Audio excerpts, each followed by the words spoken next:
Hi குட்டீஸ், welcome to our channel relax with Rishu. இன்றைக்கி நம்ம என்ன ஸ்டோரின்னு பார்க்கலாமா? வாங்க போகலாம். ஒரு ஊரில் ஒரு விறகு வெட்டி ஒருத்தர் இருந்தார். அவர் நாள்தோறும் ஊர் எல்லையிலேருந்து காட்டுக்கு சென்று விறகுகளெல்லாம் வெட்டி எடுத்துகிட்டு வந்து அதை ஊர் மக்கள்கிட்ட வச்சு பிழைப்பு நடத்தி வந்தான். ஒரு நாள் அவன் வழக்கம் போல் விறகு வெட்டி கொண்டிருந்தான். அப்போது அவனுக்கு களைப்பு ஏற்பட்டுச்சு. அங்கிருந்து ஒரு மரத்து நிழலில் படுத்தான். அந்த மரமானது நினைப்பதெல்லாம் கொடுக்கும் ஒரு மந்திர மரமாகும். இந்த விஷயம் அவனுக்கு தெரியாது. அப்போது தெஞ்சல் காய்ச்சி சில்லென வீசியது. அது அவனுக்கு சுகமாக இருந்துச்சு.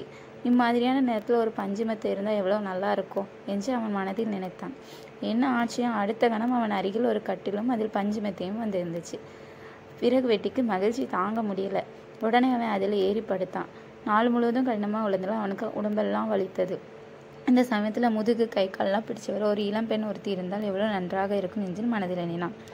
என்ன அதிசயம், அடுத்த கணம் அங்கே ஒரு இளம்பெண் தோன்றி அவனுடைய கை கால்களை பிடித்து விட்டு கொண்டிருந்தாள். விறகு வெட்டிக்கு ஒன்றுமே புரியல. அவன் மகிழ்ச்சியினோட வெள்ளத்தில் மிதந்துட்டு இருந்தான்.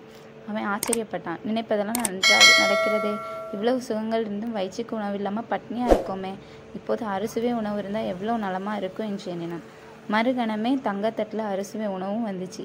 பல வகை உணவுகள் வந்தன. விறகு வெட்டி அனைத்தையும் வராற உண்ட மயக்கம் தொண்டனுக்கு உண்டல்ல என்ற பழமொழிக்கு ஏற்ப விறகு வெட்டிக்கு உறக்கம் வந்துச்சு. படுத்தான். அவன் மனதில் திடீர்னு ஒரு பயம் தோணுச்சு. நம்ம காட்டில் தனியாலாம் இருக்கோம், இப்போது ஒரு சிங்கம் வந்து என்னை கடிச்சு கொண்டுட்டுன்னா நான் என்ன பண்ணுறதுன்னு நினச்சான். மறுகணம் அவன் முன்னால் ஒரு சிங்கம் தோன்றி அவனுக்கு கொஞ்சம் விட்டது. நாம் எண்ணம்படி தான் நம் வாழ்க்கை அமையும். நாம் உயர்ந்த வச்சுன்னு நல்லதையும் என்னென்னா நம் வாழ்க்கை நல்லதாகவே அமையும் குட்டீஸ். தவறான எண்ணங்களை என்னென்னா நம் வாழ்க்கையும் துன்பம் நிறைந்ததாக இருக்கும். எனவே நாம் உயர்ந்த வச்சே நினைக்கிறோம்.